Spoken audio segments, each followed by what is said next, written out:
It's Tuesday again, and I would like to hang with you lads, but I'm off to listen to the new episode of the Slaven Selection Show. Play now or stay in dark forever. Okay, Charlotte, you're driving me nuts. You don't have to stay in dark forever. And also, it doesn't take a daily habit of listening to Cyberwire by A2K or reading Wired. And it's more than certifications. Well, I know it from my own experience. Most of my life I was attracted to technology, but never proactive enough to tell my biological family to F off, and I couldn't care less about studying law or any other so-called prestigious profession.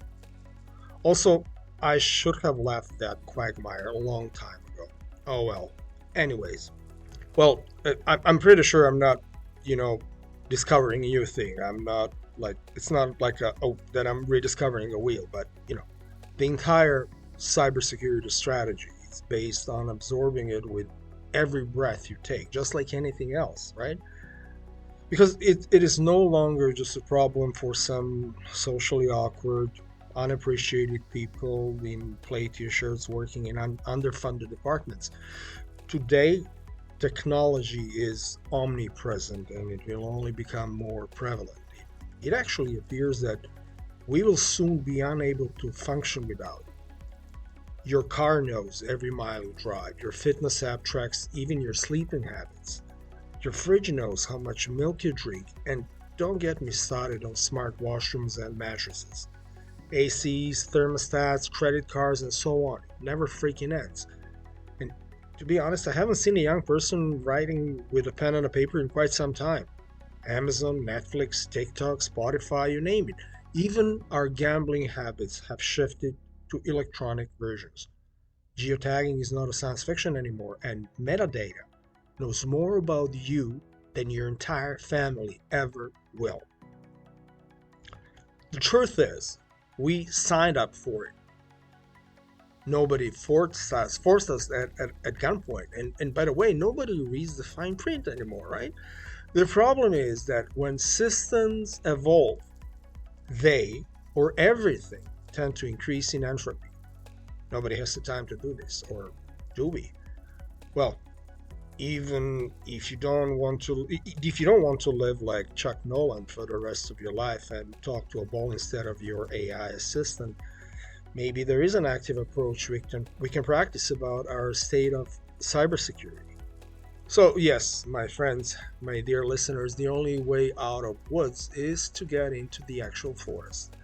The way to disappear is to disappear. And I'm not talking strictly about your e-habits. I'm talking about the complete reinvention of your persona, which does not necessarily include buying a fake passport on dark web or signing up for plastic surgery in Far Eastern Europe. No. Well, I recently spoke with some so-called specialists in the field who were telling me stories about how they know how to disappear. Well, it's on the same track as an opinion of a bar brawler who believes he understands the concept of Zen warriorship. And these days, especially for young people, it's really hard to distinguish a true knowledge from a bro science. Just think for a sec. How many stochastic principle methods have you encountered recently online? And it's a perfect storm, just like astrology. All the manifestations of the philosophy works well for ignorant incels and their so-called gurus, but there's not enough depth or self-reflection for that matter in any of these. And of course, with a good reason you're asking yourself, so why would there be any real strategical analysis when it comes to IT or cybersecurity? Maybe because just like with TED Talks and TikToks, all we can invest is 15 seconds of attention. Well, not enough for protection, sorry. I know, that's how they hook us. It's the convenience. And I don't care how safe some special mail services, it is not convenient. I'm not gonna, start saying, because I'm using a couple of those, but like short, shallow content is always more pleasurable than the long, in-depth analysis for sure. And when it comes to other applications, Alphabet or Google, if you wish, seems to be too big to fail, especially how it constantly adding value to its core product. It is scary how we will all sell freedom and privacy for something as trivial as convenience. Or is it really trivial? Well, not really. Personally, I stopped buying paper books some time ago, and even if I were really wealthy, I would never not go back to that, crazy habit of collecting cellulose-based status symbols. Everything I have ever read could probably fit on my Kobo. So what's all this nostalgia all about? Dust? Oh, I see. Is it a spring in Paris syndrome? I guess. Well, you know what? I couldn't care less. If I lose my device, my library remains on the cloud. And you can have your smell of books and your pumpkin spice latte. Thank you very much. So, yes, this is what I'm talking about, convenience over security. Now, you might say, but how is that what you're reading is going to be a problem? Well, if you didn't know, society tends to drift towards authoritarianism, especially during times like this. And I'm not being flat earther red pill proponent. It is what it is. With the level of asymmetrical conflict that exists now, it is simply inescapable. It's like a minority report problem, like your thoughts and belief system will undoubtedly appear somewhere someday, and you're gonna have a cluster headache. Oh, yes, you will. Well, in the story, so-called pre-crime unit apprehends alleged criminals using foreknowledge provided by three psychics known as precogs. It explores philosophical themes like free will and whether knowing the future might actually influence one's behavior, and government surveillance and control over human lives, which raise ethical concerns regarding preemptive punishment. You think I'm exaggerating? Ha! Time will tell. How about that? Would you read your e-edition of Mein Kampf or Hezbollah Phil manual on your Kindle? Hold your horses. Think again. Aha moment is about to come. I won't even try to mention what can happen to you if you're a political activist, marginalized minority, or a journalist from not necessarily some third world, dingy little insignificant country. Well, I started with that one, with the cyber consumerism, because that's the one is the easiest. That's how we got hooked up, right? And it can pretty much be summarized as capitalism, consumerism, and convenience. So, if there is one book I would choose to paint you a picture of where we're heading to, it would be The Age of Surveillance, Capitalism by Shoshana Zuboff, which has been hailed as an essential text for comprehending modern capitalism, comparable to Silent Spring and Das Kapital, both for its profound insights into the impact of technology on society. And in the book, you will find valuable information about a new economic system in which personal information is commodified and utilized to forecast and affect behavior. Zuboff contends that this is a fundamental shift in power dynamics, limiting individual autonomy and democratic governance. On the other hand, there's a book that I really love. It's The Third Wave from 1980 by Alvin Toffler. And in the book explored the transition from an industrial to an information-based society. Toffler anticipated that this change would empower people while also raising worries about privacy and control. The rise of surveillance technology such as facial recognition and data mining can be considered as a double-edged sword. Although they provide benefits such as increased security and personalized services, they also pose substantial threats to individual privacy and autonomy both. Also, Kobo, what the heck? First two books in the trilogy are there, but not the third wave? Seriously?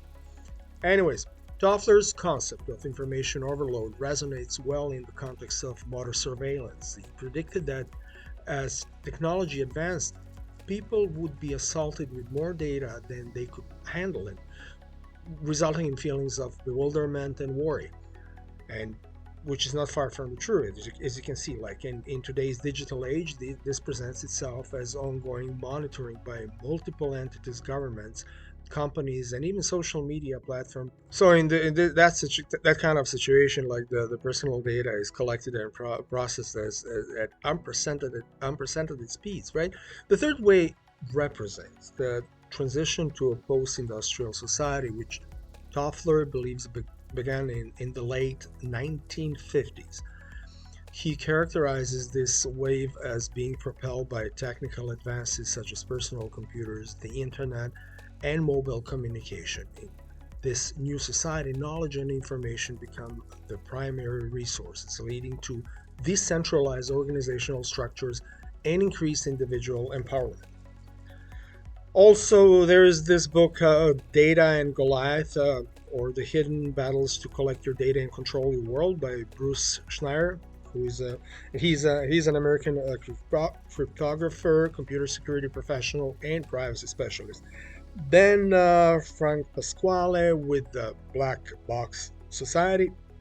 It's a book in which he covers the so-called opacity of algorithms in finance and information, arguing for accountability in automated decision-making processes. Also, there's a Privacy and Power, a transatlantic dialogue in the shadow of the NSA affair, which is a collection of essays examining privacy issues in the context of government monitoring, especially in light of recent revelations concerning the NSA activities.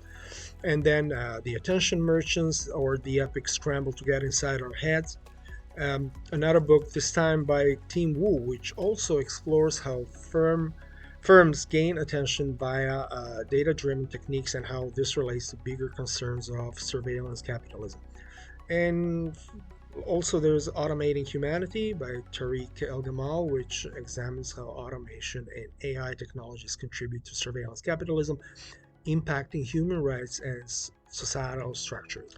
Well, also there's crypto, right? So what if I tell you a crazy, paranoid hypothesis that crypto wasn't created to take away power from the centralized government, but to actually give it more control?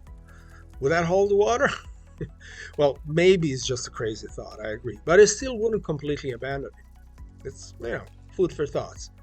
Maybe some other time. Or maybe the growth of cryptocurrencies has encouraged many governments to investigate central bank digital currencies, or CBDCs, which would provide the benefits of digital currencies while remaining government supervised.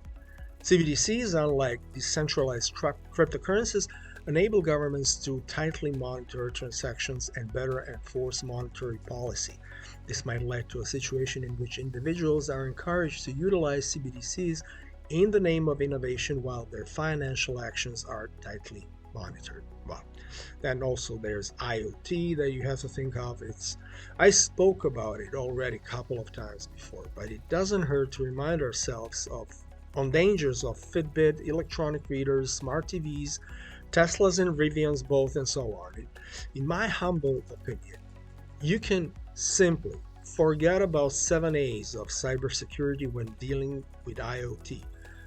For you who doesn't know, like gurus of IT love to borrow terms from so-called serious sciences like medicine. So instead of 7 A's of Alzheimer or Parkinson's, you get a same for cybersecurity. Never mind the fact how North Americans are crazy about alliterations and acronyms. So let's continue with A's: awareness, assessment, access control, authentication, authorization, audit, and finally, action.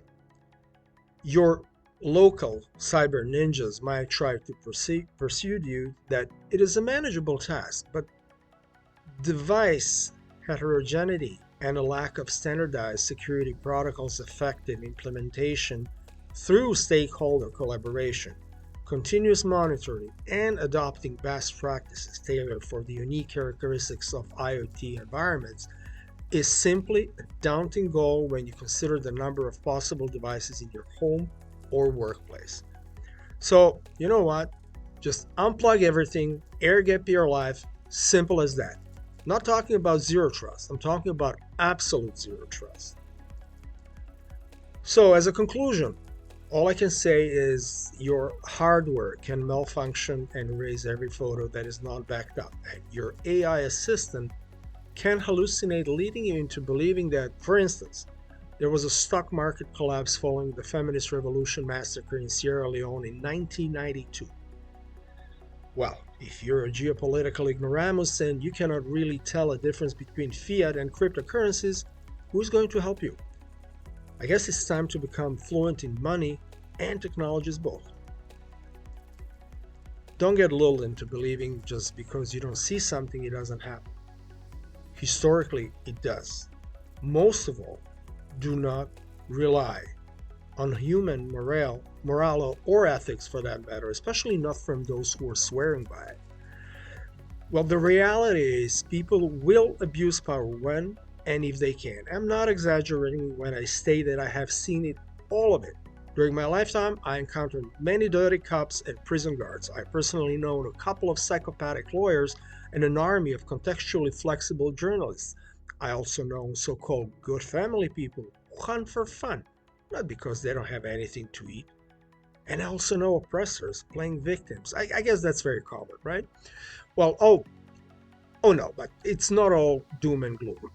But the technology didn't push people like that away from us. Au contraire. Now they have more tools to be maliciously active in every possible way. It can be anything. It can be child pornography or exotic animals trafficking. It can be your creepy neighbor running through your mail and email both. It can be your ex, despised and abandoned. And most of the time, it is someone who knows you, thinks to know you, or most of the time wants to know you. That's creepy, right? Well, just like in a good old story of the inside job, when it comes to company cybersecurity, most of the times it's an inside job. Okay, that's a slight exaggeration. Not most of the times, but a lot of times. You don't have to be Mr. Poirot to figure it. Yeah, heck, even statistics are claiming it's the case. According to the 2022 Verizon Data Breach Investigations Report, or DBIR, insiders are responsible for roughly 18% of security incidents. And this category encompasses both malicious activities and unintentional errors by personnel. While exact numbers on dissatisfied employees are less commonly recorded, they're widely seen as a significant subcategory of insider threats. According to one report, insiders, such as dissatisfied employees, were responsible for 25% of data breaches. That's like 1/4 of it, right? I would claim that when it comes to personal grudges or political grudges for that matter, the number can be even higher, especially when we think of so-called spear phishing techniques. And, just because it's October doesn't mean you have to unwind when it's over. As someone said once, APTs can be right only once. You, as a defender of your own cybersecurity, you have to be right every single time. So, no fanfare or champagne for you. It's a long way to Tipperary for all of us, or it's a long way to your safe cyber house. So, stay safe, or at least do your best to minimize the attack vectors. And above all, stay selective. Bye-bye.